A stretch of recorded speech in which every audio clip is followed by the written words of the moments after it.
नमस्कार, आप देख रहे हैं मनी 9 झटपट। मैं हूं प्रणव। एफएमसीजी सेक्टर में एंट्री करने की तैयारी कर रही रिलायंस इंडस्ट्रीज ने इस दिशा में एक बड़ा कदम बढ़ा दिया है और इसके इस कदम से हो सकता है कि आगे कोका कोला, पेप्सी की नींद उड़ जाए। रिलायंस इंडस्ट्रीज ने घरेलू soft drink brand Campa Cola का अधिग्रहण कर लिया है। खबरों के मुताबिक रिलायंस ने दिल्ली की कंपनी प्योर ड्रिंक्स ग्रुप से 22 करोड़ रुपए में कैंपा कोला ब्रांड खरीदा है।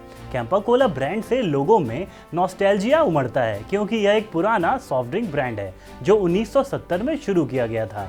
हालांकि इसे पॉपुलर होने में कुछ साल लगे, खासकर तब यह लोगों की पसंद बन गया जब 1977 में तब की मोरारजी देसाई सरकार के कुछ रोक टोक लगाने के बाद कोका कोला ने भारत से एग्जिट कर दिया था। लेकिन बाद में कोका कोला की री एंट्री और पेप्सी की भारतीय बाजार में एंट्री के साथ कैंपा कोला ब्रांड कहीं खो सा गया। लेकिन अब कैंपा कोला ब्रांड एक नए रूप में एंट्री करने को तैयार है। रिलायंस एक नए अवतार में इस साल अक्टूबर में इस ब्रांड को लॉन्च कर सकती है, यानी फ्रूटी के बाद कोई बड़ा घरेलू सॉफ्ट ड्रिंक ब्रांड भारतीय बाजार में चमकता दिख सकता है।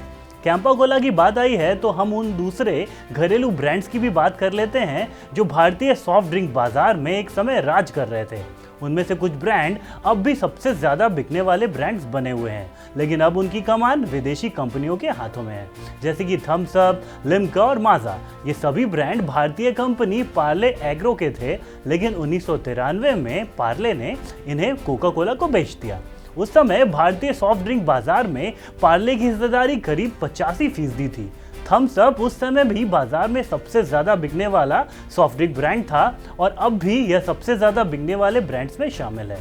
रिलायंस अब कैंपा कोला के साथ शायद देश के अपने सॉफ्ट ड्रिंक ब्रांड वाली बात प्रमोट कर इस बाजार के डायनामिक्स बदल सकती है। रिलायंस के इस बाजार में एंट्री को लेकर इस वजह से भी हलचल है कि रिलायंस ने काफी लेट एंट्री के बाद भी कई सेगमेंट में लीडरशिप पोजीशन हासिल कर ली है, जैसे कि टेलीकॉम सेक्टर में, जहां रिलायंस जियो इस समय देश की सबसे बड़ी टेलीकॉम कंपनी बन गई है।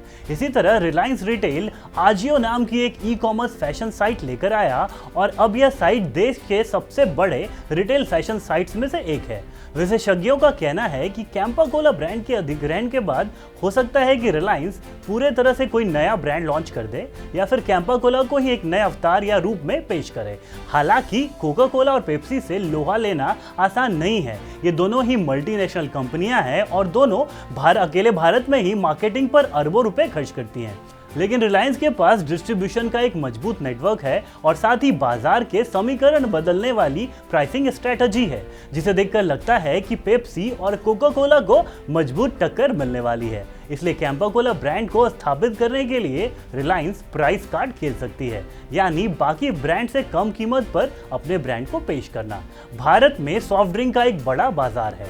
Economic policy think tank ICRIER की एक रिपोर्ट के मुताबिक भारत में नॉन अल्कोहलिक बेवरेज मार्केट 2019 में करीब 67,000 करोड़ रुपए का था और 2030 तक इसके बढ़कर 1,470 अरब डॉलर के होने की उम्मीद है। इस समय बाजार में डुओपोली है, यानी बाजार कोका कोला और पेप्सी के बादशाहत के अधीन है।